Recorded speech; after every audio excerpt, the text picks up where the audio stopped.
আজকে আমি এমন একজন মানুষকে পেয়েছি, তিনি সহযোগী অধ্যাপক উবাইদুল্লাহ হক, আন্তর্জাতিক সম্পর্ক বিভাগ, ঢাকা বিশ্ববিদ্যালয়। এবং শুরুতেই স্যারকে অসংখ্য ধন্যবাদ, উনি আমার সরাসরি শিক্ষক। সে কারণে স্যার শুরুতেই আপনার প্রতি অনেক অনেক কৃতজ্ঞতা আপনার মূল্যবান সময়ের জন্য। কেমন আছেন? আমি ভালো আছি নূপুর, আপনি কেমন আছেন? আমি ভালো আছি এবং আমার আজকে সত্যিকার অর্থেই সৌভাগ্য হয়েছে আপনাকে পেয়েছি, কারণ আমি যখন পড়াশোনা করেছি ঢাকা বিশ্ববিদ্যালয়ে আপনি আমার অন্যতম একজন প্রিয় শিক্ষক ছিলেন। আপনার কাছ থেকে সরাসরি আমি সেই শিক্ষা নিতে পেরেছি বলে আমি নিজেকে এখনো মানে ধন্য মনে করি যে এত ভালো ভালো শিক্ষকের সান্নিধ্যে আমার জীবনের যতটুকু সফলতা আপনাদের জন্য। সে কারণে শুরুতেই কৃতজ্ঞতা। এবং আপনাকে পেয়েছি আজকে বিশেষ একটি আয়োজনে।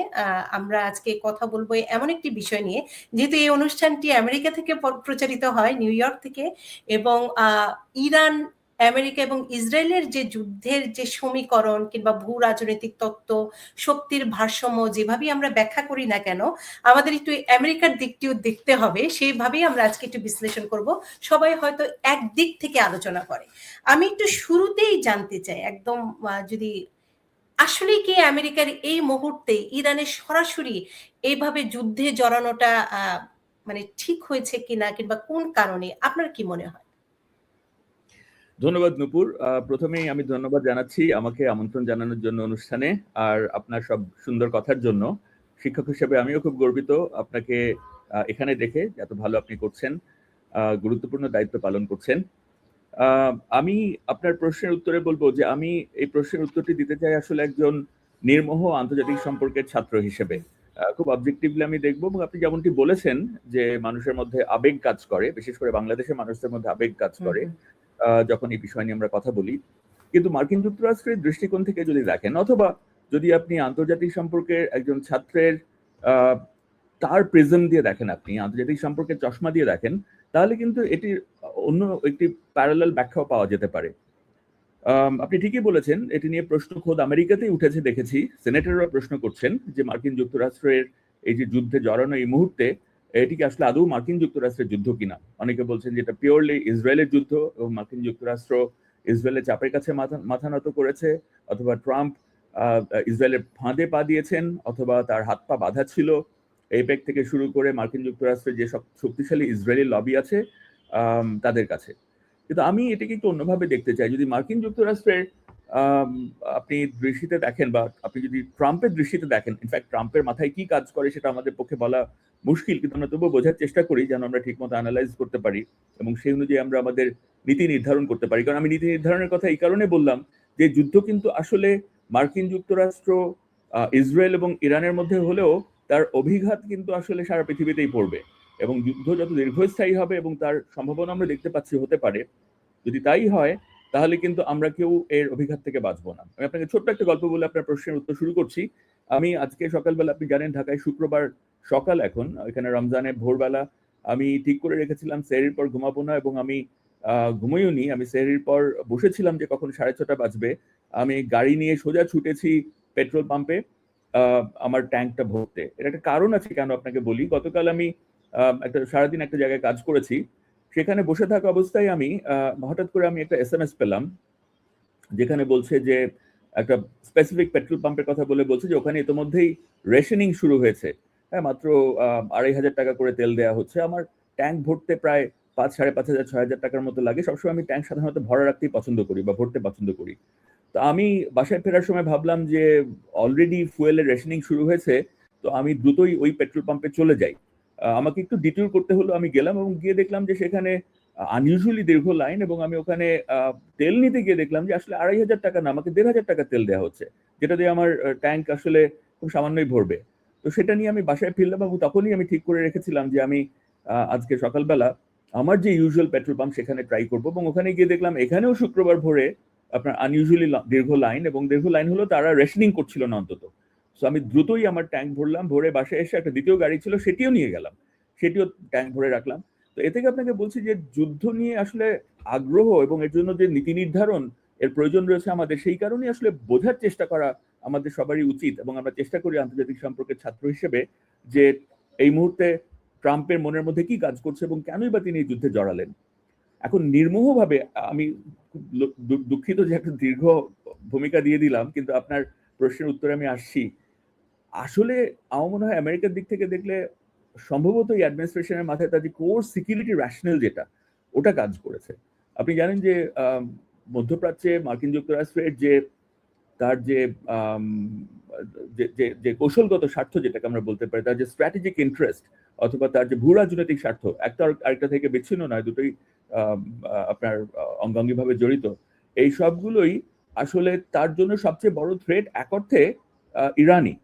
অর্থাৎ যদিও বলা হয় যে ইরানকে ট্রাম্প যেভাবে মার্কিন যুক্তরাষ্ট্রের নিরাপত্তার জন্য ইমিনেন্ট থ্রেট হিসেবে দেখাচ্ছিলেন এবং বলছিলেন ট্রাম্প অ্যাডমিনিস্ট্রেশনের শীর্ষস্থানীয় নেতৃত্ব, তাদের সেক্রেটারি অফ স্টেট এবং সেক্রেটারি অফ ডিফেন্স এবং অন্যান্যরা যা বলছিলেন, বলার চেষ্টা করছিলেন যে নিউক্লিয়ার ক্যাপাবিলিটি অর্জনের খুবই দ্বার প্রান্তে, যেটা আমরা জানি যে সত্য নয়, এবং আইএএ এর প্রেসিডেন্টও সেটা বলেছেন যে ইরানের যদি আণবিক বা পারমাণবিক অভিলাষ থেকেও থাকে, তারা মোটেও একেবারে তার দ্বার প্রান্তে পৌঁছে গেছে এমনটি নয়। কিন্তু এই স্ট্র্যাটেজিক কোর্স সিকিউরিটি র্যাশনালটা হলো যে ইরানকে সেখানে দুর্বল করা। কারণ ইরান যদি সবল থাকে, এবং ইরানের শক্তিটা কিন্তু শুধু ইরান নয়, যদিও ইরান নিউক্লিয়ার নয় আমরা জানি, কিন্তু ইরানের শক্তিটা হলো তার যে ওখানে প্রক্সিগুলো রয়েছে। আপনি জানেন যে হেজবুল্লাহ, হামাস এবং এমনকি হুতিরাও ইরানের হয়ে কাজ করছে, অথবা তারা নিজেদের জন্যই কাজ করছে, কিন্তু সেটি ইরানের পক্ষে যাচ্ছে। সবকিছু মিলিয়ে ভূ রাজনৈতিক এবং রাজনৈতিক যে বাস্তবতা তৈরি হয়েছে, সেটি মার্কিন যুক্তরাষ্ট্রের জন্য অথবা ইসরায়েলের জন্য মোটেও সেটি সুখকর ছিল না। এবং ইসরায়েলের আপনি জানেন যে অনেকদিন ধরেই, এবং বিশেষ করে এই অ্যাডমিনিস্ট্রেশন, নেতানিয়াহু অ্যাডমিনিস্ট্রেশনের বহুদিন ধরেই তার একটা দীর্ঘদিনের তার যে আকাঙ্ক্ষা যে ইরানকে ধ্বংস করা, অথবা ইরানের এই আমি রেজিম চেঞ্জ শুধু বলবো না, মানে রেজিম চেঞ্জ যেটা আমেরিকার, আমি রেজিম চেঞ্জের বিষয়টিতে আসছি, মানে ইরানের যে সক্ষমতা, সামরিক সক্ষমতা, সেটিকে মাটির সাথে মিশিয়ে দেয়। এটি এই অ্যাডমিনিস্ট্রেশনের বহুদিনের স্বপ্ন, বহুদিনের অভিলাষ, এবং সেটি তারা কখনো গোপন করার চেষ্টা করেননি। এমনকি নেতানিয়াহুর যে, আপনি যদি 90 দশকে যখন তিনি একজন তরুণ রাজনীতিক ছিলেন, তখনকার স্টেটমেন্ট গুলো দেখেন যেগুলো এখন আসছে সামনে, দেখবেন যে সবসময় সে যে তার যে অঞ্চলের বা ইসরায়েল যেই তার যে আঞ্চলিক নিরাপত্তার ইসরায়েলের যে স্বপ্ন সে দেখেছে, সেখানে এত শক্তিশালী ইরানের আসলে কোনো স্থান নেই। এখন কথা হলো, মার্কিন যুক্তরাষ্ট্র এই মুহূর্তে কেন জড়ালো? মার্কিন যুক্তরাষ্ট্রের জন্য যদি ইমিনেন্ট থ্রেট না হয়, এটা ওভারঅল থ্রেট বা ওভারঅল সিকিউরিটি একটা কনসার্ন আপনি বলতে পারেন, যেটা এতক্ষণ ধরে আমি আপনার সামনে চিত্রটা আঁকার চেষ্টা করলাম, সেটি ছিল। আমার মনে হয় এটা একান্তই ট্রাম্পের কি হিসাব কাজ করেছে জানি না, সেটা হলো স্ট্র্যাটেজিক টাইমিং বা কৌশলগত সময়। এটা আন্তর্জাতিক সম্পর্কে খুব গুরুত্বপূর্ণ একটা বিষয়। এই স্ট্র্যাটেজিক টাইমিংটা হলো এই যে, আপনি দেখবেন সাম্প্রতিক সময়ে আপনার ইরানের যে অক্সিলিয়ারি ফোর্সেস এর কথা বললাম, বা যে প্রক্সির কথা বললাম, যেমন হেজবুল্লাহ, হামাস, আপনি দেখেছেন যদিও তারা কেউই পরাজিত হয়নি, কিন্তু তারা উল্লেখযোগ্যভাবে তারা দুর্বল শক্তিতে পরিণত হয়েছে, অর্থাৎ তাদের সামর্থ্য হারিয়েছে। এটা এই 7ই অক্টোবরে যেই ঘটনা ঘটলো ইসরায়েল, এবং তার পরবর্তীতে গাজায় যে ইনকারশন হলো বা যে হামলা চালালো ইসরায়েল, তার পরিপ্রেক্ষিতে হামাসের যে দুর্দশা হলো, এটি কিন্তু আসলে আমরা এই 2024-এর আগে কল্পনা করতে পারিনি। মনে হচ্ছিল যে ইসরায়েলকে চারদিক থেকে ঘিরে ধরছে এই সমস্ত ইরানের মানে অক্সিলিয়ারি গুলো। তো এই স্ট্র্যাটেজিক টাইমিংটা হলো এই যে, তারা যথেষ্ট পরিমাণে দুর্বল করতে পেরেছে ইসরায়েল এই অক্সিলিয়ারি ফোর্সেস গুলোকে, এবং এটাই তাদের জন্য মোক্ষম সময় ছিল বলে মনে হয়েছে যে এটাই সবচেয়ে দুর্বলতম। এবং আপনি জানেন যে সাম্প্রতিককালে আরো কতগুলো ঘটনা ঘটেছে, আপনাকে বলা উচিত। আপনার এই প্রশ্নের উত্তর যদি আপনি খুঁজেন যে কেন আসলে মার্কিন যুক্তরাষ্ট্র এই সময় বেছে নিল এবং কেন মার্কিন যুক্তরাষ্ট্র এই যুদ্ধে জড়ালো, তার একটি হলো যে মার্কিন যুক্তরাষ্ট্র অনেকদিন ধরেই রেজিম চেঞ্জের কথা বলছিল, এবং ইরানের রেজিম চেঞ্জে সে চেষ্টাও করেছে একাধিকবার বলে আমরা সন্দেহ করি। আন্তর্জাতিক সম্পর্কে বিশ্লেষকেরা জানেন সেটা, কিন্তু প্রতিটা আপনার যে প্রচেষ্টা, সবগুলোই বিফল হয়েছে, সফলতা অর্জন করতে পারেনি। তো সাম্প্রতিককালে আপনি দেখেছেন যে দুটো ঘটনা ঘটেছে। একটা ঘটনা হলো যে, যেটাকে আমরা গত বছর জুনে যেটি হয়েছিল, যেটাকে 12 দিনের যুদ্ধ বলি, সেই যুদ্ধে মার্কিন যুক্তরাষ্ট্র সরাসরি জড়িয়েছে। ওটাও কিন্তু সেই সময় খুবই আনপ্রেসিডেন্টেড ছিল। কেউ ভাবেনি যে মার্কিন যুক্তরাষ্ট্র সরাসরি B-2 বম্বার্স নিয়ে আপনার ইরানের যে নিউক্লিয়ার সাইট, সেখানে সরাসরি বম্বিং করতে পারে। এবং যখন হেডলাইন নিউজ হিসেবে পরের দিন সকালবেলা সবাই ঘুম থেকে উঠে দেখলো, এটা বিশ্ববাসী বিস্মিত হয়েছিল। এবং বিশ্ববাসীর মতো আমিও আন্তর্জাতিক সম্পর্কের ছাত্র হিসেবে এটিকে মেনে নিতে, মানে এটিকে হজম করতে, আমার এটিকে সোয়ালো করতে, এটিকে গলধাকরণ করতে, এটিকে আত্মস্থ করতে সময় লাগছিল, যে তাহলে এটা একটা রেড লাইন ছিল, কিন্তু মার্কিন যুক্তরাষ্ট্র পেরেছে। এটি হয়তো ইসরায়েল পারতো না, কিন্তু মার্কিন যুক্তরাষ্ট্র, এই ট্রাম্প অ্যাডমিনিস্ট্রেশন ইসরায়েলের হয়ে এটি করে দিয়েছে। সেটি একটি ঘটনা। আরেকটি ঘটনা আপনি দেখেছেন যে ভেনেজুয়েলায় মার্কিন যুক্তরাষ্ট্রের যেভাবে সে ওখানে মাদুরোকে খুব নাটকীয়ভাবে ওখানে তুলে নিয়ে এসেছে, এটিও একেবারেই আনপ্রেসিডেন্টেড। এরকম ঘটনা আমাদের জানা মতে আন্তর্জাতিক সম্পর্কের ইতিহাসে খুবই কম ঘটেছে। আমরা হয়তো বা নরিয়েগার কথা বলতে পারি, কিন্তু সেটির জন্য যুদ্ধ করতে হয়েছিল। এটি খুবই নাটকীয়ভাবে কয়েক ঘন্টার মধ্যে করতে সক্ষম হয়েছেন। এবং আপনি যদি গ্লোবাল রিয়াকশনস দেখেন, যে ট্রাম্পের এগেন্সে যে রিয়াকশন, যেটুকুটা আশা করা হয়েছিল, রিয়াকশন একটি হলো যে মানুষ আবেগী হয়ে অনেক কিছু কথা বলতে পারে সোশ্যাল মিডিয়াতে, কিন্তু মৌখিক জি বড় বড় যে শক্তিগুলো, আপনি ধরেন মাদুরোর সবচেয়ে বড় অ্যালাই চায়না, এবং চায়না ওখানে হেভিলি ইনভেস্ট করছিল। আপনি দেখেছেন বেল্ট অ্যান্ড রোড ইনিশিয়েটিভে, এটি শুধুমাত্র ভেনেজুয়েলা না, চায়না আপনি দেখেছেন যে ওখানে বেল্ট অ্যান্ড রোড ইনিশিয়েটিভের ওই আপনার ফ্রেমওয়ার্কে দক্ষিণ আমেরিকার অনেকগুলো দেশেই সে হেভিলি ইনভেস্ট করেছিল। সেখানে সে বড় বড় বন্দর বানিয়েছে। ইনফ্যাক্ট বিশ্বের সবচেয়ে বড় যে কন্টেইনার শিপ, সেই শিপ বার্থ করতে পারে এরকম, বা সেই শিপ ভিড়তে পারে এরকমও আপনার বন্দর সেখানে সে বানিয়েছে, চাংখাই। এবং এত স্ট্র্যাটেজিক্যালি গুরুত্বপূর্ণ বন্দর, চাংখাই ইজ ইন চিলে। তো ওই চাংখাই টু সাংহাই, ওটা দূরত্ব এত কমে গেছে যেগুলো যুগান্তকারী পরিবর্তন হচ্ছিল। কিন্তু যেহেতু এগুলো খুব চমকপ্রদ ঘটনা না, মানে সেই অর্থে ধরেন খুব কি বলবো, যে মুখরোচক ঘটনা না বলে এগুলো খবরের কাগজে প্রথম পাতায় ওভাবে আলোচিত হয় না। কিন্তু যারা ভূ রাজনীতি বা এই যে মানে স্ট্র্যাটেজিক অ্যানালিসিস যারা করেন, তাদের কাছে এগুলো খুব সিগনিফিকেন্ট ডেভেলপমেন্ট। এটি কিন্তু আমি এই ক্ষেত্রে একটা ছোট্ট প্রশ্ন করতে চাই। আমরা যে পরিচিত বিশ্ব ব্যবস্থা দেখে আসছি দ্বিতীয় বিশ্বযুদ্ধের পর কিংবা স্নায়ু যুদ্ধের সময়কার, এরপরে এই যে 2026 সালের নাটকীয়তা, ভেনেজুয়েলা কিংবা ইরান, একদম সরাসরি এটি আমি বলবো যে আমরা যে পরিচিত বিশ্ব ব্যবস্থা দেখে আসছি তার অনেকটাই পরিবর্তন। এটার তো একটা ইম্প্যাক্ট আছে, কিংবা এটির ভবিষ্যৎ, মানে অনেকে ইনসিকিউরিটি, আমি যদি বলি নিরাপত্তাহীনতায় সবাই এখন ভুগবে, এরকম একটি ব্যাপারও তৈরি হয়েছে। আপনার কি মনে হয় যে আমরা পরিচিত বিশ্ব ব্যবস্থা থেকে এই যে পরিবর্তনটি আমরা দেখতে পাচ্ছি, এটির প্রভাব আসলে কিরকম? দুপুর, খুব ভালো প্রশ্ন আপনি করেছেন। আমি আন্তর্জাতিক সম্পর্কের ছাত্র, সরাসরি ছাত্র আজকে প্রায় 35 বছর, এবং আমি বিষয়টিতে আগ্রহ নেই, শুধু যে মাস্টারি করি বা পড়ি বলে না। আমি খুব আগ্রহ নিই এবং বুঝতে চাই চারপাশের ঘটনাগুলোকে তাত্ত্বিক, মানে তত্ত্বের দৃষ্টিতে বুঝতে চাই, নানা ধরনের ফ্রেমওয়ার্ক ইউজ করে বুঝতে চাই, এবং নিজের মতো করে বুঝতে চাই একজন সাধারণ নাগরিক হিসেবে, একজন সাধারণ মানুষ হিসেবে, যে আন্তর্জাতিক সম্পর্কে, আন্তর্জাতিক বিষয়াবলিতে আগ্রহ নেন এরকম একজন মানুষ হিসেবে। এবং আমি আপনার এই প্রশ্নের উত্তরে বলতে চাই যে আমার কাছে হয়তো আমি একটু বেশি আবেগতাড়িত হয়ে বলছি, কিন্তু আমি সত্যি বিশ্বাস করি, আমি মনে করি আমরা এখন যে সময়ের মধ্যে দিয়ে যাচ্ছি, এই সময়টি খুবই একটা ওয়াটারশেড মোমেন্ট। আমরা এখনো বুঝতে পারছি না। আপনি যে বিশ্ব ব্যবস্থার কথা বললেন, দ্বিতীয় মহাযুদ্ধ পরবর্তী বিশ্ব ব্যবস্থা, এমনকি ধরেন দ্বিতীয় মহাযুদ্ধ পরবর্তী বিশ্ব ব্যবস্থাকে বড় ধাক্কা খেয়েছে ওই মানে স্নায়ু যুদ্ধের মধ্যকালীন সময়ে, মানে চলমান সময়েও অনেক বড় বড় ধাক্কা খেয়েছে বিশ্ব, অনেক বড় বড় ঘটনা ঘটেছে। স্নায়ু যুদ্ধের পরিসমাপ্তিও একটা বড় ধাক্কা বা একটা বড় পরিবর্তন, এবং স্নায়ু যুদ্ধ পরবর্তী বিশ্বও কিন্তু শেপ নিতে সময় লেগেছে। ধরেন আমরা বলি পোস্ট কোল্ড ওয়ার ওয়ার্ল্ড, কিন্তু সেটা বা post cold war global system বা ইন্টারন্যাশনাল সিস্টেম, সেখানেও কিন্তু ধাপ আছে, ভাগ আছে। আপনি দেখেন বলকান ওয়ার্স, তারপর ধরেন ফার্স্ট গালফ ওয়ার, তারপর ধরেন অনেকগুলো, তারপর ধরেন 9/11, অনেকগুলো বড় বড় ঘটনা ঘটেছে। কিন্তু সেরকমই আমি মনে করি একটা ওয়াটারশেড মোমেন্ট আমরা এখন পার করছি, এবং আপনি তার আলামত দেখতে পাচ্ছেন। এই যে আপনি যেহেতু মাদুরোর গল্প বলার সাথে সাথে এই প্রশ্নটা আপনি পিক করলেন, আপনার মাথার মধ্যে আসলো, আপনি দেখতে পাচ্ছেন এমন সমস্ত ঘটনা ঘটছে গত 2 বছর ধরে, বিশেষ করে ট্রাম্প 2.0 সময় থেকে আমরা দেখতে পাচ্ছি।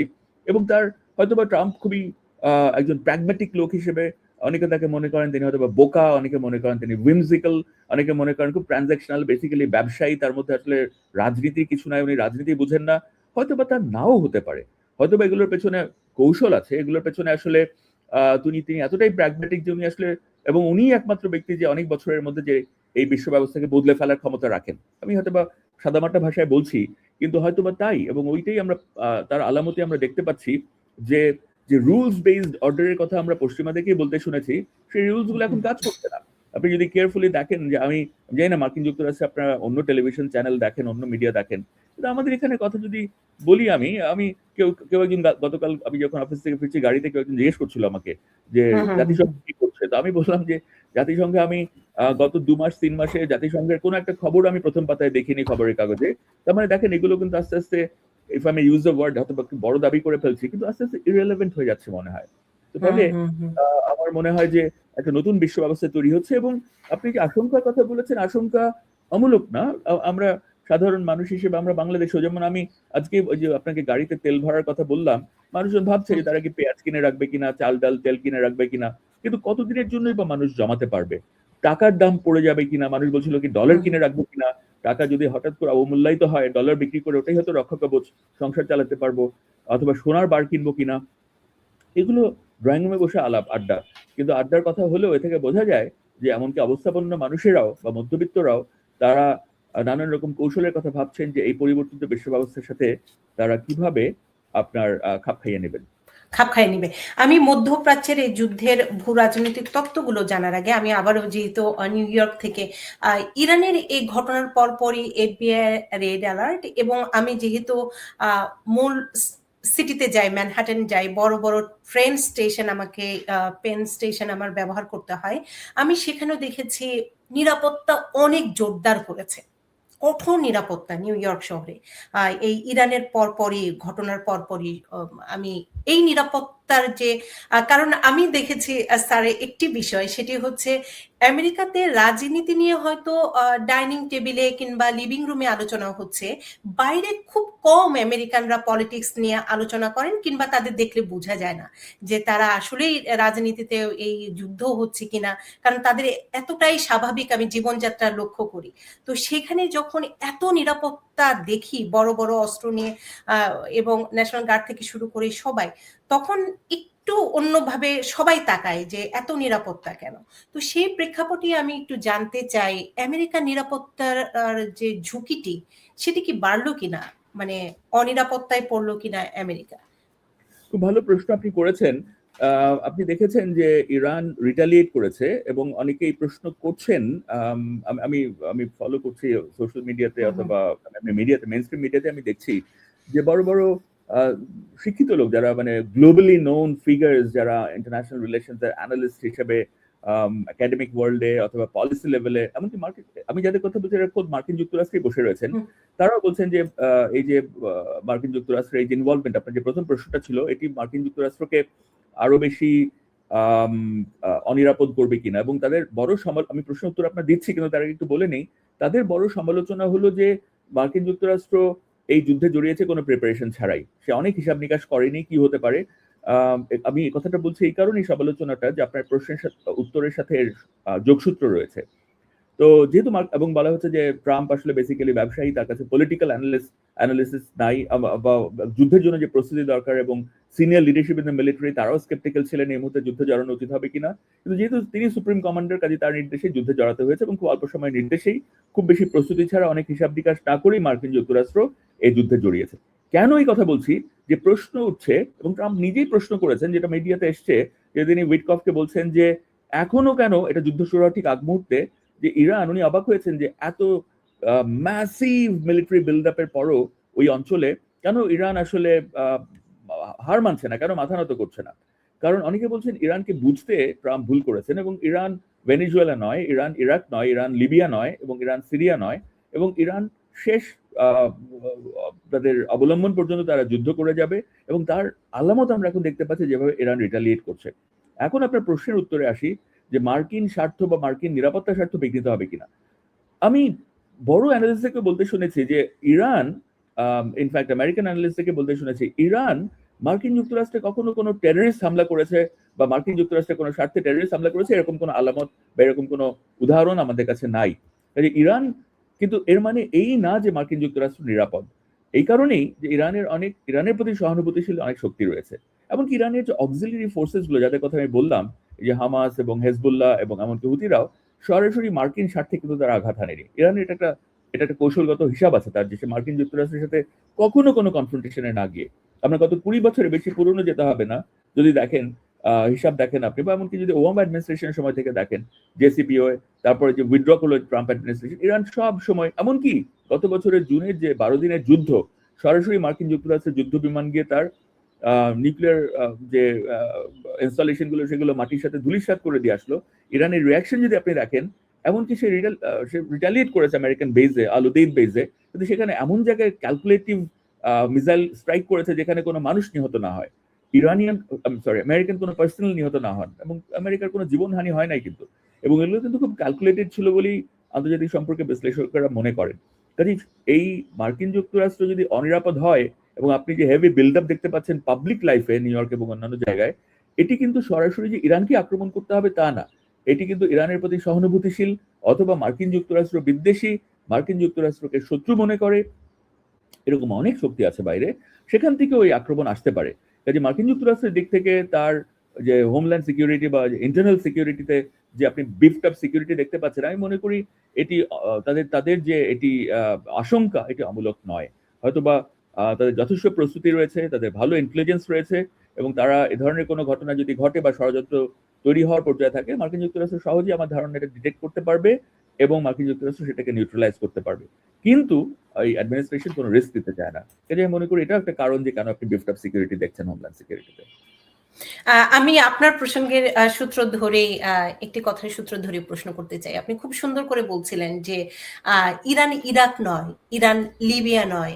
তো কেন আপনার কাছে মনে হলো? কারণ আমরাও দেখেছি যে অতীতের ইতিহাস ইরানকে দমানো খুব কঠিন, মাথা উঁচু করে দাঁড়ায় বারবার। তো সেক্ষেত্রে আপনার কাছে আমি একটু জানতে চাই, আপনি কেন এই সুন্দর করে বলছিলেন যে ইরান ইরাক নয়, ইরান লিবিয়া নয়? না, আমার কাছে মনে হয় এটা জাতিগত ট্রেট, এটা থাকে, অনেক জাতির থাকে, প্রত্যেক জাতির একটা ট্রেট থাকে, এবং ওদের সম্ভবত এটা সভ্যতাগত, এটা 7,000 বছরের পুরনো সিভিলাইজেশন। আপনি যদি দেখেন যে পার্সিয়ান সিভিলাইজেশন, এবং যে তাদের যে যুদ্ধ জয়ের ইতিহাস যদি দেখেন, এবং এটা তাদের সম্ভবত রক্তের মধ্যে আছে, তাদের এটা জিনের মধ্যে আছে, এবং এটা সেই অর্থে তাদের যে আম, যে অহমিকা বা তাদের যে সেলফ রেসপেক্ট, এরা কখনো মাথা নত করবে না। এবং ইরান কিন্তু সম্পর্কে আমাদের একটা বড় ভুল ধারণা আছে বাইরের পৃথিবীতে। এটা আমি আমার সৌভাগ্য হয়েছে পৃথিবীতে 3টা মহাদেশে 5টা বিশ্ববিদ্যালয়ে আমি পড়েছি। তো এই যে আমার এক্সপোজারের কারণে আমি এই গত 25 বছরে আমি বিভিন্ন, এটা শুধু আমি বাংলাদেশে বসে ঢাকার কনটেক্সটে বলছি না, আমি বিশ্বের বিভিন্ন জায়গায় বিভিন্ন বড় বড় স্কলার্স থেকে, আমি যেহেতু একাডেমিক ওয়ার্ল্ডে কাজ করি তাই স্কলার কথাটাই বললাম, একাডেমিক এনভায়রনমেন্টে আমি অনেককে বলতে শুনেছি, সিরিয়াস অ্যানালিস্ট থেকে বলতে শুনেছি, ইরান সম্পর্কে আমাদের বড় ভুল ধারণা রয়েছে বাইরে। ইরানের মেয়েরা হিজাব পরে বলে, বা ইরানে একটা শক্তিশালী ধার্মিক একটা সরকার আছে বলে, এবং তারা সেটাকে ইম্পোজ করে বলে, ইরানের যে সিভিলাইজেশনাল আসপেক্টটা, এটাকে ছোট করে দেখার কোনো কারণ নাই। ইরানে যদি আপনি অন্য স্ট্যাটিস্টিক্স দেখেন, যে তাদের টেকনোলজিক্যালি স্কিলড পিপল পাওয়ার, যেটাকে আমরা ম্যান পাওয়ার বলি সাধারণত, টেকনোলজিক্যালি স্কিল ম্যান পাওয়ার, এরকম পুরুষ মহিলা সায়েন্টিস্টের সংখ্যা যদি দেখেন, জ্ঞানে বিজ্ঞানে তাদের যদি আপনি অগ্রগতি অর্জন দেখেন, এর খুব কমই কিন্তু আমরা জানতে পারি বাইরের দুনিয়াতে, যেই মিডিয়া থেকে আমরা ইরান সম্পর্কে জানি। ইরান কিন্তু আসলে একটা অনেক অ্যাডভান্সড একটা সিভিলাইজেশন, এবং এটা একটা কন্টিনিউড সিভিলাইজেশন। কিন্তু এটা কিন্তু এমন না যে একটা সিভিলাইজেশন ছিল আমরা something that we take pride in, যে আমাদের এটা একসময় ছিল, আমাদের 7,000 বছর আগে বা 2,000 বছর আগে আমরা এটা ছিলাম, সৌর্য বীর্য অনেক উন্নত ছিলাম, কিন্তু এখন আর কিছু নাই, সরি, এরকম না। ইরান এটা একটা কন্টিনিউয়েশন আছে। তো ফলে ইরানের ওই যে আপনার যেটাকে বলে রিজলভ, শক্ত রিজলভ, এবং তারা যে খুব শক্ত মনে অধিকারী, এবং এটা হলো একটা দিক, যেটা আমি আপনাকে আমি এটা জানি না এটাকে দার্শনিক বলতে পারি কিনা বা ফিলোসফিক্যাল বলতে পারি কিনা, একটা আসপেক্ট। কিন্তু এটার অন্য একটা প্র্যাকটিক্যাল আসপেক্টও আছে, আমি মনে করি একটা রিয়েল লাইফ আসপেক্ট। সেটা হলো যে ইরানের এই রেজিম, এই যে আপনার ধরেন অনেক বছর হয়ে গেছে, 79-এ তারা ক্ষমতা এসেছিল, এবং এই যে ইসলামিক রেজিম যেটা আছে, এরা কিন্তু আসলে জানে যে তারা ওখানে এক ঘরে, প্রথমত তারা শিয়া, ফলে মুসলিম ওয়ার্ল্ডেও তাদের যে খুব ভালো বন্ধু আছে, টাইম টেস্টেড ফ্রেন্ডস, অনেক রিলায়েবল ফ্রেন্ডস আছে, তারা নিশ্চিত নয়। এবং আপনি দেখেছেন যে কথা তখন আপনার প্রথম প্রশ্নে আধা ঘন্টা আগে বলা শুরু করেছিলাম, শেষ করতে পারিনি, সেটা হলো যে চীনের আপনি যদি রিয়াকশন দেখেন, এখন প্রশ্ন উঠছে, কিন্তু খুব মৃদুভাবে প্রশ্ন উঠেছে। আপনি জানেন যে চীন ইরানের খুব কাছের বন্ধু দেশ, বন্ধু রাষ্ট্র, কিন্তু চীনও কিন্তু তার পাশে দাঁড়ায়নি লিপ সার্ভিস ছাড়া, নিন্দা জানিয়েছে এটুকুই, কোনো অস্ত্র পাঠায়নি, সামরিকভাবে জড়ায়নি, চীন সম্ভবত দেখছে, অপেক্ষা করছে। রাশিয়ার কাছ থেকে তো সেই এক্সপেকটেশন তার ছিলই না। এরা কিন্তু তার অ্যালাইজ, কিন্তু অ্যালাইজ গুলো অ্যালাইজ হলেও তারা কিন্তু আসলে তার পাশে দাঁড়ায়নি। কিন্তু এতে কিন্তু ইরানের কোনো ক্ষতিবৃদ্ধি হয় নাই। আমি আপনার প্রশ্ন উত্তরে বলছি যে ইরানের কিন্তু প্রস্তুতি ছিল। এই যে ইসলামিক রিপাবলিক অফ ইরান, সে কিন্তু জানে যে শুধু যে তার অঞ্চলে মুসলিম বিশ্বের মধ্যে থেকেও যে সে শুধুমাত্র বন্ধুহীন তা নয়, সে যে আসলে বন্ধুহীন বিশ্ব পরিসরেও সেটাও সে জানে। যদিও চীনের সাথে তার অন্য সম্পর্ক, আপনি দেখেছেন যে হরমুজ প্রণালী বন্ধ করে দিয়েছে, কিন্তু একটা দেশের জন্য হরমুজ প্রণালী সে খোলা রেখেছে, চীনের জন্য। চীন কিন্তু তার সবচেয়ে বড় বায়ার অফ অয়েল। চীন এত কৃতজ্ঞ থাকা উচিত ইরানের প্রতি, কিন্তু সেই চীনও তার পাশে দাঁড়ায়নি। কিন্তু ইরানে কোনো ক্ষতিবৃদ্ধি হয়নি, ইরানে সে প্রস্তুতি ছিল। এই কারণে আপনি যে জানতে চাইছেন যে আমি কেন বললাম ইরান লিবিয়া নয়, ইরান সিরিয়া নয়, ইরাক নয়, এই কারণেই বলছে যে ইরান এবং ইরানের ফরেন মিনিস্টার, আপনি যদি বডি ল্যাঙ্গুয়েজ যদি দেখেন, তারা যখন টেলিভিশনে আসেন, মিডিয়াতে আসেন, এমনকি আজকে গতকালকে যদি দেখেন যে ভাষায় তারা কথা বলেন, ইরানের পূর্ব প্রস্তুতি ছিল এরকম যে একটা কিছু ঘটতে পারে।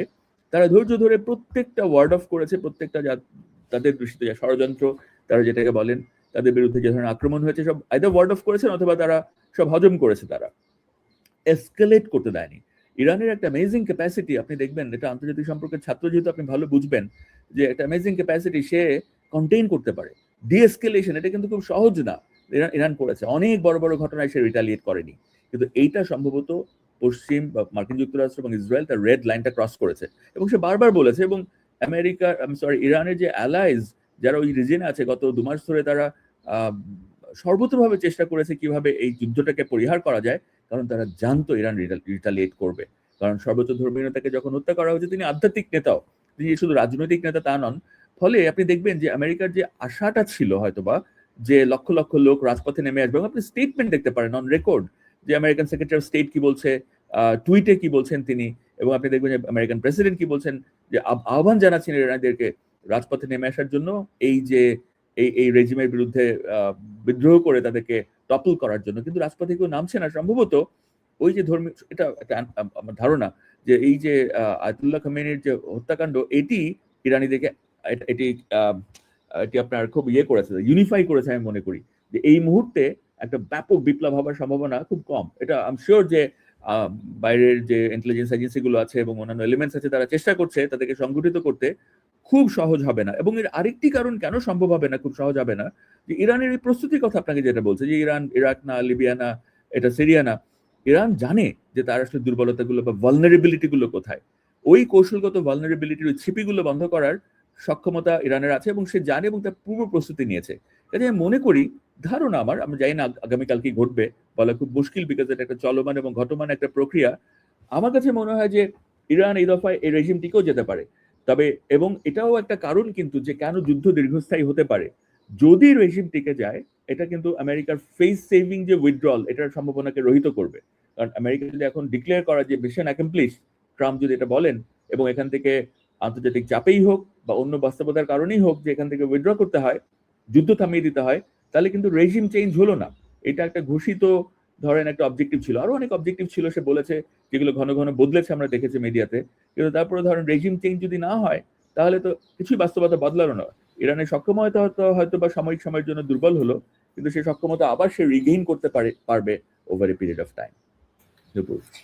এবং এই বিষয়টি নিয়ে আমি আরেকটু জানতে চাই যে ইরানের যে প্রতিক্রিয়াগুলো আমরা দেখছি যে উপসাগরীয় দেশগুলোর প্রতি আক্রমণ, এবং যে ওমান চেষ্টা করেছে শান্তি আলোচনা কিংবা যুদ্ধ পরিহার, সেখানে এটির কারণ কি আপনার মনে হয়, যে ইরান কেন? জি, এটির কারণ আপাত দৃষ্টিতে আমাদের কাছে যেটা মনে হয় সেটি হলো যে এক ধরনের চাপ তৈরি করা। কারণ ইরান জানে যে শুধুমাত্র ইসরায়েলের সাথে যুদ্ধ করে বা মার্কিন যুক্তরাষ্ট্রের সাথে যুদ্ধ করে সে টিকতে পারবে না বেশি দিন। কাজে এই যুদ্ধটাকে যদি এটাকে এসকেলেট করা যায়, এবং এটা কিন্তু লিমিটেড এসকেলেশন, আপনি খেয়াল করবেন খুব হিসাব করে সে আক্রমণ করছে। সে বন্দরে হয়তো আক্রমণ করেছে, কোথাও সব দেশে সব বন্দর আক্রমণ করেনি, কোথাও হয়তো বিমানবন্দর আক্রমণ করেছে, সব দেশে সব বিমানবন্দর আক্রমণ করেনি, এবং অন্যান্য জায়গায় সে মিলিটারি বেজ আক্রমণ করেছে। এটি করে যেটি হচ্ছে যে সম্ভবত সে চাইছে যে সেই সমস্ত দেশের জনগণের উপরে একটা চাপ তৈরি হয়, এবং তারা তাদের রাষ্ট্রপ্রধান, সরকার প্রধান বা তাদের সরকারের উপর চাপ প্রয়োগ করে যে যুদ্ধ বন্ধ করার জন্য যা করা দরকার তোমরা করো। কারণ আপনি দেখেছেন যে যদি আমি ইউএইর কথা বলি, দেখবেন যে দুবাই, আবুধাবি, এইসব জায়গায় যে তাদের যে মূল ব্যবসা, যে আকর্ষণ, সেটি কিন্তু এখন হারিয়েছে, এবং এই যে তার যে জেল্লা বা জৌলুস, সেটি হারিয়েছে। এবং খুব সহজেই আমি আন্দাজ করতে পারছি আমি আশা করছি না, আমি দেখতে পাচ্ছি যে খুব সাহসী মানুষজন ঢাকা থেকে যারা ছুটি পেলে দুবাই দৌড়ান, তারা আবার দুবাই দৌড়াবেন।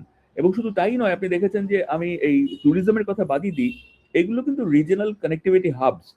প্রতিদিন যে কত হাজার প্লেন সেখানে নামে, মানে আমরা তো চিন্তাই করতে পারি না পশ্চিমে কোথাও যাব যে আমরা আইদার কাতারে ল্যান্ড করছি না, মানে দোহায় ল্যান্ড করছি না, অথবা আমরা দুবাইয়ে ল্যান্ড করছি না, অথবা আমরা এখানে আর দু একটা ডেস্টিনেশন আছে যেখানে প্লেনের একটা স্টপ ওভার থাকতেই হয়, দোজ আর হাবস। ওই হাবগুলো ক্ষতিগ্রস্ত হচ্ছে, ফলে ইকোনমি হ্যাজ স্টার্টেড ব্লিডিং। এই ব্লিড করাটাই, যাতে রক্তক্ষরণ হয় এই সমস্ত দেশের অর্থনীতির, সেটি হয়তো বা মূল উদ্দেশ্য। কাজে অনেকে হয়তো বা সাদামাটা ভাবে বুঝতে পারছেন না যে আরে এরা তো অ্যালাই, এরা তো বন্ধু রাষ্ট্র, এরাই তো 2 মাস ধরে চেষ্টা করেছে যুদ্ধ থামাবার জন্য, এদেরকে আক্রমণ করছে কেন? কিন্তু ইরানের সবগুলো মুভি খুবই হিসেবি মুভ। এমনকি ইরান যে ধরনের অস্ত্র ব্যবহার করছে ইসরায়েলে, এখন আমেরিকানরাই বলা শুরু করেছে যে ইরান খুবই সস্তা এবং পুরনো যে মিসাইল গুলো ছিল, সে ব্যালিস্টিক মিসাইল, সেগুলো সে খরচ করছে। কারণ মিসাইল পুরনো হোক বা নতুন হোক, যেটাই হোক, সেটাকে ইন্টারসেপ্ট করার জন্য আপনার অনেক যে আধুনিক এবং দামি মিলিয়ন ডলারের যে আপনার মিসাইল ইন্টারসেপ্টার্স আছে, সেগুলোকে ব্যবহার করতে হচ্ছে। তো এটাও কিন্তু পশ্চিমের আমেরিকা বলেন বা ইসরায়েলের বলেন, এদের কিন্তু এক ধরনের ব্লিডিং হচ্ছে, ইকোনমিক ব্লিডিং। সেটা আমি এই প্রসঙ্গটা টানলাম বলতে, এটা বোঝাতে যে ইরানের ভাবনা চিন্তাগুলো যে কত কৌশলগত, সেটি আমাদের সামনে ধীরে ধীরে প্রতিভাত হচ্ছে। আমাদের ওদের মনের মধ্যে কি তারা ভাবছেন, প্রতি মিনিটে মিনিটে বা ঘন্টায় ঘন্টায় তারা আপডেট করছেন না টুইটার হ্যান্ডেলে এসে, অথবা তারা ইন্টারভিউ দিচ্ছেন না, কিন্তু আমরা অ্যানালিস্টরা যারা আছি বাইরে পৃথিবীতে বসে, তারা ইরানের মুভগুলো খুব, আমি নিশ্চিত যে সবাই আমরা কি বলে এটাকে, যে খুব আগ্রহের সাথে আমরা এটাকে বোঝার চেষ্টা করছি এবং আমরা অবলোকন করছি। কাজে আপনার প্রশ্নের উত্তরে, যে এই যে কেন সে তার আরব নেইবার্স বা গালফ নেইবার্সদের আক্রমণ করছে, আমি মনে করি এটা কৌশলগত, তাদের উপর চাপ প্রয়োগ করার জন্য, যেন যুদ্ধটা তারা আগ বাড়িয়ে আবার চাপ প্রয়োগ করে ইসরায়েল এবং আমেরিকার উপরে। তারা হয়তো ইসরায়েলের উপর খুব চাপ প্রয়োগ করতে পারবেন না, কিন্তু আমেরিকার উপর চাপ প্রয়োগ করেন যে যুদ্ধ must come to an end. কারণ এটির হয়তো একটু বেশি দাবি হয়ে যাচ্ছে, কিন্তু আসলে আমি ভেবেছি, কালকে রাতেও ভেবেছি, এটি বিশ্বযুদ্ধে রূপান্তরিত হবার সমূহ সম্ভাবনা আছে। আমি ওই চিত্র যদি কেউ আঁকতে বলে বা চিত্রকল্প আঁকতে বলে, আঁকা সম্ভব যে কিভাবে এটা 3 মাসের মধ্যে বিশ্বযুদ্ধ যেতে পারে। এটা নানা ধরনের সিমুলেশন আছে। কিন্তু আমি নিশ্চিত, এবং শুধু আশাবাদী নই, আমি বলতে পারেন আমি নিশ্চিত যে আসলে ওই যে যেটাকে বলে গুড সেন্সেস উইল প্রিভেল, এবং মধ্যপ্রাচ্যের নেতৃবৃন্দ, বিশ্বের অন্যান্য অঞ্চলের নেতৃবৃন্দ, মাত্র 6 দিন হয়েছে, দুঃখজনক 6 দিনও যুদ্ধের জন্য অনেক দীর্ঘ সময়, সম্পদের ক্ষতি হয়, সবচেয়ে দুঃখজনক হলো জীবনের ক্ষতি হয়। আপনি দেখেছেন কতগুলো ইরানিয়ান বাচ্চা, স্কুলের বাচ্চা, কিভাবে তারা নিহত হয়েছে। কাউন্টার ক্লেইমস আছে, বলছে, অনেকে বলছে এটা ইসরায়েলি আক্রমণ না, অনেকে বলছে আমেরিকান আক্রমণ না। আমি সোশ্যাল মিডিয়াতে দেখেছি, বলা হচ্ছে যে একটা ডেভিয়েটেড একটা ইরানি মিসাইলই সেখানে পড়ে। যেটাই হোক, মানে মারা যে গেছে 168 জন বা 150 জনের উপরে বাচ্চা, এটি তো সত্য। এবং প্রতিদিন এমনকি ইসরায়েলও হচ্ছে, আপনার আরব অঞ্চলের অন্যান্য, আমাদের বাংলাদেশে একজন নিহত হয়েছেন, আপনি দেখেছেন বাহরাইনে বা কোথায়। ফলে 6 দিনও দীর্ঘ সময়, একটি জীবনও অনেক বড় আপনার ক্ষতি। কিন্তু আমি যদি একটু নির্মোহভাবে আন্তর্জাতিক সম্পর্কের রূঢ় ভাষায় বলতে চাই, তাহলে 6 দিন মাত্র খুবই অল্প সময় এই স্কেলের একটা যুদ্ধের জন্য। আমি নিশ্চিত যে গুড সেন্সেস উইল প্রিভেল, এবং বিশ্বের বড় বড় যে সমস্ত শক্তি আছে তারা এগিয়ে আসবে, যুদ্ধটা যেন আর এসকেলেট না করে। এবং তার আলামত আমরা দেখতে পাচ্ছি, মার্কিন যুক্তরাষ্ট্রের অভ্যন্তরেই আমরা দেখতে পাচ্ছি একটা শক্তি দাঁড়িয়েছে, যদি ওখানে রাজনীতি নানান রকম মারপ্যাচ আছে, কিন্তু এই যুদ্ধ আসলে যে ফলদায়ক যদি না হয় দীর্ঘ সময়ে, তাহলে এটা চাপ তৈরি করবে, এবং এই চাপটুকু তৈরি করার জন্যই আসলে ইরান এই তার গালফ নেইবার্স থেকে আক্রমণ করছে বলে আমি মনে করি। এক্ষেত্রে যদি আমি একটু জেনে নিতে চাই, আপনি বলছিলেন যে এই মুহূর্তে বলা সম্ভব নয় যে এটি তৃতীয় বিশ্বযুদ্ধে গড়াবে নাকি সময় মেয়াদ কতটুকু। আপনার কি ধারণা, এই যুদ্ধটি কি দীর্ঘমেয়াদী, স্বল্প মেয়াদী, নাকি তৃতীয় বিশ্বযুদ্ধের দিকে রূপ নিতে পারে? আমি ভেবে আমার কাছে মনে হয়েছে, দেখেন, যুদ্ধটা থামাতে হলে সবার একটা ফেস সেভিং দরকার। মানে ইরান যুদ্ধ থামাতে পারবে না, বিকজ ইরানের জন্য এটা এক্সিস্টেন্সিয়াল থ্রেট। যেই মুহূর্তে যুদ্ধ থামাবে, ইরানকে ঠিক সিরিয়ার মতো মাটির সাথে মিশিয়ে দেবে। ইরান যুদ্ধ থামাতে পারে না, যুদ্ধ থামাতে পারে শুধুমাত্র এটা বলে যে আমি হার স্বীকার করলাম। তা নাহলে তো তাকে রিটালিয়েট করতে থাকতে হবে। যেহেতু সে আক্রান্ত হচ্ছে, যুদ্ধ তার উপর চাপিয়ে দেওয়া হয়েছে, কাজে সে রিটালিয়েট করবে, সে থামাতে পারবে না যতক্ষণ পর্যন্ত তার সক্ষমতা লোপ পায়। যেমন এখন আমি দেখেছি যে আমেরিকা থেকে ক্লেম করা হচ্ছে যে তারা বলছেন, পেন্টাগন বা ওয়ার ডিপার্টমেন্ট, তারা বলছে যে যে লঞ্চিং সাইট গুলো আছে তাদের মিসাইল, ইরানের কিন্তু অস্ত্র বলতে তাদের গ্রাউন্ড ট্রুপসও না, তাদের অন্য কিছু না, শুধু তার ফাইটার প্লেনসও নাই, যুদ্ধ করছে সে শুধুমাত্র ব্যালিস্টিক মিসাইল দিয়ে এবং ড্রোনস দিয়ে, সোয়ার্মস অফ ড্রোনস, হাজারে হাজারে ড্রোনস। তা লঞ্চিং সাইটগুলো 60-80% অলরেডি ধ্বংস করতে পেরেছে বলে দাবি করছে। আমি একটা মার্কিন সূত্রে দেখলাম, কতখানি সত্য আমরা জানি না, এগুলো ভেরিফাই করা আমাদের পক্ষে সম্ভব না। দ্বিতীয়ত হলো যে আপনার যে তার রিপ্রোডাকশনের যে বা প্রোডাকশনের যে সক্ষমতা, যে আবার সে নতুন নতুন মিসাইল বানাবে, সেগুলো মাটির অনেক নিচে, পাহাড়ের অনেক নিচে, পাথরের অনেক নিচে সেখানে বানানো হচ্ছে, সেগুলোর সক্ষমতা ধ্বংস করার চেষ্টা করা হচ্ছে। সো যতক্ষণ পর্যন্ত না ইরানের সক্ষমতা শেষ হবে, হ্রাস পাবে বা লোপ পাবে, ইরান কিন্তু ইরানের দিক থেকে উইথড্র করা বা যুদ্ধ থামাবার কিছু নাই, সে রিটালিয়েট করতে থাকবে। তো যুদ্ধ থামাতে হলে, যুদ্ধ বন্ধ করতে হলে করতে হবে আমেরিকাকে, ইসরায়েলকে। কিন্তু আমেরিকার দিক থেকে কি যুদ্ধ বন্ধ করা সম্ভব? একটা হলো ফেস সেভিং এর প্রশ্ন, যে যুদ্ধে তুমি কেনই বা গেলে আর কি বা তুমি অর্জন করলে। তো তো এই মুহূর্তে আমি এটা ভেবেছি, আপনার প্রশ্নের উত্তরে বলছি যে আমার কাছে মনে হয় যদি রেজিম চেঞ্জ করতে না পারে তাহলে আমেরিকার পক্ষে যুদ্ধ থামানো মুশকিল হবে, এক। দুই হলো তা যদি যুদ্ধ না থামে, এখানে কি অন্য শক্তিগুলো জড়িয়ে পড়বে কিনা। যেমন আমরা বলছি যে যুদ্ধ জড়াবে না, কিন্তু অনেক ধরনের অ্যাক্সিডেন্টস হতে পারে, অনেক ধরনের মিসক্যালকুলেশনস হতে পারে, অথবা অনেক ধরনের ঘটনাও ঘটতে পারে। আমরা চাই না এরকম ঘটনা ঘটুক, গড ফরবিড, কিন্তু ধরেন একটা এয়ারক্রাফট ক্যারিয়ার, একটা কি বলে আপনার ডুবে গেল একটা এয়ারক্রাফট ক্যারিয়ার, আপনি জানেন, আমি পড়েছি, আমি জানি না, 5,000-20,000 পর্যন্ত লোকও থাকতে পারে, নানা ধরনের সাপোর্ট স্টাফ সহ, ছোটখাটো একটা শহর। তো সেখানে যদি একটা উল্লেখযোগ্য সংখ্যক মার্কিন সার্ভিসম্যানদের জীবনহানি হয়, তখন এটা মার্কিন যুক্তরাষ্ট্রের এটা একটা আনউইথড্রবল, মানে এমন একটা যুদ্ধে পরিণত হবে যেখান থেকে সে উইথড্র করতে পারবে না, তার এই রেজিম চেঞ্জ করতেই হবে। তারপর ধরেন আরো প্রশ্ন আছে, যুদ্ধ যদি এমন একটা জায়গায় যায় যে, সে ফর ইনস্টেন্স একটা বড় ধরনের ক্ষতি ইসরায়েলের হলো কোনো একটা মিসাইলে, তার ফলে ইসরায়েল কি নিউক্লিয়ার অপশন বেছে নিবে? নিউক্লিয়ার অপশন মানেই যে হিরোশিমা নাগাসাকি হতে হবে তা না। আপনি জানেন যে নিউক্লিয়ার ওয়েপন্স এর অনেক ধরনের এখন অনেক ধরনের আধুনিকীকরণ ঘটেছে। সো এমন ধরনের অনেক ট্যাকটিক্যাল নিউক্লিয়ার ওয়েপন আছে যেটা অল্প একটা জায়গায় ধ্বংসযজ্ঞ করবে, অথবা যুদ্ধের যে অবজেক্টিভ সেটা সে অর্জন করতে সক্ষম হবে। কিন্তু সেখানেও প্রশ্ন আছে, এটা কিন্তু সাদ্দাম হোসেনের বাথ পার্টি না যে তারা একটা বড় 12তলা বিল্ডিং এ বসে তারা মিটিং করে। ইরান কিন্তু এগুলো সব হিসাবে নিয়েছে, এবং ওভার দ্য ইয়ার্স, এখন এই যুদ্ধটা লেগেছে বলে আমরা এগুলো জানতে পারছি, সে ডিসেন্ট্রালাইজ করেছে। আজকে ইরানের পুরো কমিউনিকেশন সিস্টেম যদি আপনি ধ্বংস করে দেন, যে এখান থেকে আরেকখানে কমিউনিকেট করতে পারছে না, central command and control center থেকে আপনি কমান্ড পাঠাতে পারছেন না যে অমুকখানে আজকে বাহরাইনে তুমি অমুক জায়গায় অ্যাটাক করো, বা আজকে ইসরায়েলের অমুক বন্দরে অ্যাটাক করো, তাতে কিছু যায় আসে না। ইউনিটস গুলো সব ইন্ডিপেন্ডেন্টলি কাজ করছে। এভাবেই তারা ডিসেন্ট্রালাইজ করেছে ওভার দ্য ইয়ার্স, বিকজ তারা থ্রেট গুলোকে জানতো, সেগুলোকে তারা কগনিজেন্সে নিয়েছে, এবং সেগুলোর তারা মডেলিং করেছে। তো ফলে ইরানের এই যে যুদ্ধের যে প্রস্তুতি, এটি সহসাই আপনি একেবারে এটাকে রহিত করতে পারবেন না, বা এটাকে লোপ করতে পারবেন না। এবং তার মধ্যেই লুকিয়ে রয়েছে আপনার এই প্রশ্নের উত্তর। যদি ইরানের ক্যাপাসিটি আপনি পুরোপুরি নিঃশেষ করতে না পারেন, ইরান যদি দীর্ঘ সময় যুদ্ধের জন্য প্রস্তুতি নিয়ে থাকে, আমরা জানি না কি প্রস্তুতি নিয়েছে, কি তার কাছে আছে ভান্ডারে, এবং যুদ্ধ যদি চলে, তাহলে এই যুদ্ধ এসকেলেট করবে, অথবা একটা, এবং এটা এটা কিন্তু এমন না যে ধরেন এটা একটা লো ইন্টেন্সিটি কনফ্লিক্টে পরিণত হবে, ইরাকের বা সিরিয়ার মতো ছোট ছোট ইউনিটস, আল কায়দা, ইরাকের সরকারের পতন হয়েছে, সিরিয়ায় বাশার আল আসাদের রেজিমের পতন হয়েছে, এবং তারপর যা আছে টেররিস্ট, ছোট ছোট ইউনিট, মাঝে মাঝে কিছু তারা ইরিটেন্স হিসেবে এখানে তারা ডিস্টারবেন্স করে, এখানে গুলি করে মেরে যায়, ওখানে বোমা মেরে, বাজারে কিছু লোক মেরে ফেলে, মসজিদের মধ্যে বোমা মারে, এটা উড়িয়ে দেয়, ওটা উড়িয়ে দেয়, এরকম না। এটা কিন্তু একটা বড় মেজর মেজর একটা ব্লাড স্কেল ওয়ার। এই ওয়ার বিশ্বযুদ্ধে রূপান্তরিত হবে কিনা আমি এটা নিয়ে ভাবতেও চাই না। কারণ এগুলো আমরা তো আমার বাবা দ্বিতীয় মহাযুদ্ধ দেখেছেন, আমার আমার মাও জন্মেছিলেন, আমার কিন্তু তখন খুবই ছোট ছিলেন, আমার মার কাছে কোনো গল্প শোনার মতো কিছু ছিল না, জিজ্ঞাসা করিনি। বাবার কাছে আমি গল্পই শুনেছি, উনি দ্বিতীয় মহাযুদ্ধের প্লেন ল্যান্ড করতে দেখেছেন সিঙ্গারবিলে, যে এখন যেটা আমাদের আখাউড়ার পাশে ইন্ডিয়ার ভিতরে যেটা আগরতলায় রানওয়ে, ওই স্ট্রিপে, আমাদের বাড়ি, গ্রামের বাড়ি ওখান থেকে খুব দূরে না, 10-12 কিলোমিটার দৌড়ে গেছে একটা ছোট 12-13 বছরের ছেলে এটা দেখতে। এবং আরো ওই যে খাবারের যে আপনার দুর্ভিক্ষের, এগুলো আমি শুনেছি নানান ধরনের গল্প আমার বাবার কাছে, যে এগুলো তারা দেখেছেন। আর আমরা সিনেমায় দেখেছি, আমরা আকালের সন্ধানে এবং অন্যান্য যুদ্ধ যেগুলো দেখেছি, আমরা মানে 50-এর মন্বন্তরের কথা শুনেছি, 43-এ যে দুর্ভিক্ষ, এখানে দ্বিতীয় মহাযুদ্ধের কথা শুনেছি।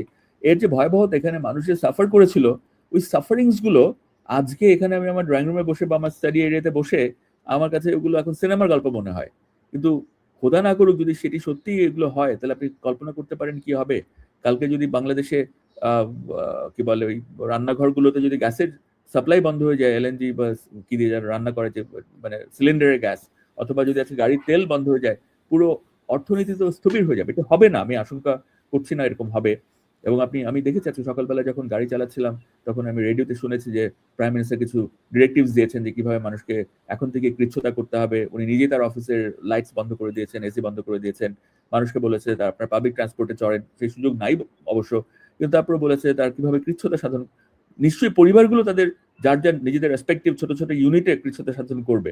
যখন এর অভিঘাত এসে পড়বে, যখন হার্ট করবে, ওই তারা আঘাতটা চাপটা বোধ করবেন যারে বেতনের টাকায় তো এখনই বেতনের টাকায় চলছে না, কিন্তু আমাদের আয়ের সাথে ব্যয়ের হিসাব মিলছে না, মানুষ নিশ্চয়ই অ্যাডজাস্ট করার চেষ্টা করবে। কিন্তু আমি মহাযুদ্ধের কথা ভাবতে চাই না, এটি যে অসম্ভব তা না, কিন্তু হলে পরে তার অভিঘাত হবে খুবই করুণ এবং আমরা সবাই প্রার্থনা করি সেটি যেন না ঘটে। দুপুর সেটি আমরা আশাবাদী। একদম শেষ প্রশ্ন করতে চাই উপসংহারে আজকের মতো। আপনাকে এরপরে আরো পাবো, সেই প্রত্যাশাটি করি। এবং আমি বলছিলাম শুরুতেই যে আপনি আমার সরাসরি শিক্ষক, এবং আমি সৌভাগ্যবান যে আজকে আপনার কাছ থেকে অনেক সুন্দর অ্যানালাইসিস নিয়েছি। সবাই যেটি প্রশ্ন করে যে ভেনিজুয়েলা, ইরানের আক্রমণ, এরপরে ইসরায়েল এবং আমেরিকার টার্গেট কে হতে পারে, কোন দেশ? খুব মজা আমার মনে করে, হয় মানে এগুলো হ্যাঁ, হচ্ছে আমি বুঝতে পেরেছি। না, আমি একটা আলোচনা আছে ধরেন যে ইসরায়েলের টার্গেট পাকিস্তান। এই আলোচনা এসছে তার যৌক্তিক কারণ আছে, বিকজ নেতানিয়াহুর কিছু স্টেটমেন্টস, পাবলিক স্টেটমেন্টস থেকেই অ্যানালিস্টরা সেগুলো পিক করেছেন এবং তারা দেখেছেন যে, এবং তারপর কিছু কনস্পিরেসি থিওরিতে আছে একটা মুসলমান দেশ এবং একটা মুসলিম নিউক্লিয়ার স্টেট কখনো পশ্চিম মেনে নিবে না। এরকম নানা ধরনের অ্যানালিসিস আছে। কিছু হলো কনস্পিরেসি থিওরি, কিছু হলো আসলে তার বেজ আছে আলোচনা, কিন্তু এগুলো এখনো অনেক দূরবর্তী বিষয়। কাজে আমি আসলে আপনার প্রশ্নের উত্তর যদি সিরিয়াস একটু উত্তর দেওয়ার চেষ্টা করি, আপনি হালকা ঠাট্টা ছলে বলেছেন। আমি মনে করি যে আমার ভয় হয়, আমি আমার আশঙ্কা যেন সত্যি না হয়, কিন্তু আমার ভয় হয় যে এই ইরান যুদ্ধটার যে এটা যদি পরিসমাপ্তি ঘটেও, এখন পরিসমাপ্তির রূপটা কি হবে জানি না, এটার এটার রিপল ইফেক্ট এটা আমাদেরকে বহুদিন টানতে হবে। এটা রিপল ইফেক্ট আমাদের বহুদিন টানতে হবে। কাজে আপনার যে প্রশ্ন যে এর পরবর্তী টার্গেট আমেরিকার কে হবে, সেই জায়গায় হয়তো আমরা যেতে পারবো না। এটা অন্যভাবে আমি উত্তর দিতে পারতাম।